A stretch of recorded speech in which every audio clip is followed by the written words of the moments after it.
Help with the cool down. Yes, We're not that'll going be to see nice. a lot of additional rainfall today, but up to 3/4 of an inch. There have been some spots that have been lucky, though. There have been some downpours setting up across Bartholomew County into the Columbus area where we had some more significant rainfall amounts. You can just see where it's concentrated in our southeastern locations. Since midnight, 42/100 of an inch of rain, only 2/100 of an inch of rain since midnight in Indianapolis, and just over 1/10 of an inch in Bloomington. But as I was mentioning, within the past 24 hours, most of the rainfall we saw was during the overnight, but this is a look at the 24-hour radar estimate. You can see where those higher totals were from Columbus, near Greensburg, north of Westport, and even within Brown County, southeast of Nashville.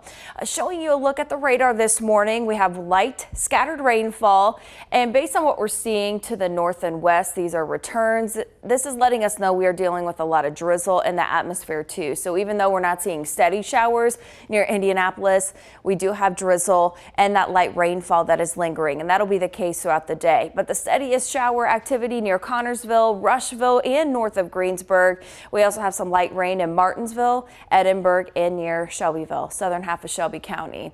This wave is going to continue to push off to the north and east. We're eyeing our next round of showers, and even a few thunderstorms are going to be in the mix, and that'll be associated with the cold front that slides across the region later on today. Not only bringing us that next round of rainfall, perhaps a couple of embedded thunderstorms, but a noticeable drop in temperatures through midweek. Here's a look at the timing for rain chances today. We're going to start up this morning. It does correspond pretty well with what we're seeing at this time, with most of the rainfall to the south and east of Indianapolis. So we'll go ahead and fast forward through the next several hours where we still have that rain chance. Once we get to the afternoon, that's when the cold front is going to be creeping into northwestern Indiana. And ahead of the boundary, it may produce a couple of thunderstorms. So a few rumbles of thunder are going to be a possibility during the second half of the day. This is 4:30 p.m. We'll begin to dry out to the northwest and still have a rain chance across the eastern and southern part of the state. Once the boundary passes, rain chances are going to drop, and then we should have decrease in cloud cover for the rest of the evening and overnight.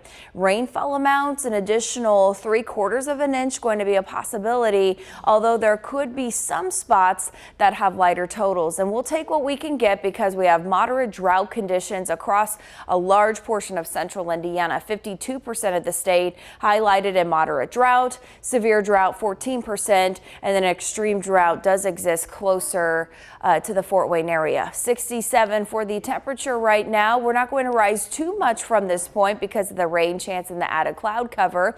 Highs today rising into the lower to mid 70s, slightly above average with our high at 74 degrees, and then heading into the evening, mostly cloudy, 65 at 8 o'clock, and then we'll fall to 62 degrees by 10 p.m. Our lows tonight near 50. We'll have an early shower chance and then decreasing cloud cover behind it. Tomorrow, mostly sunny skies and cooler. Winds are going to be out of the west-northwest, and we'll have a high temperature near 68 degrees. A lot of dry time for the rest of the week. It isn't until we get to Friday night when rain chances creep back into the area, but notice that the coverage is going to be low, and then we'll have dry conditions heading into the weekend and also early next week. But check out the drop in temperatures. We even have a chance of seeing lows in the lower 40s once we get to Thursday morning and Friday morning. 65 for the high on Thursday, 67 Friday. We'll have high temperatures in the lower to mid 70s heading into the weekend and up to 77 on Monday.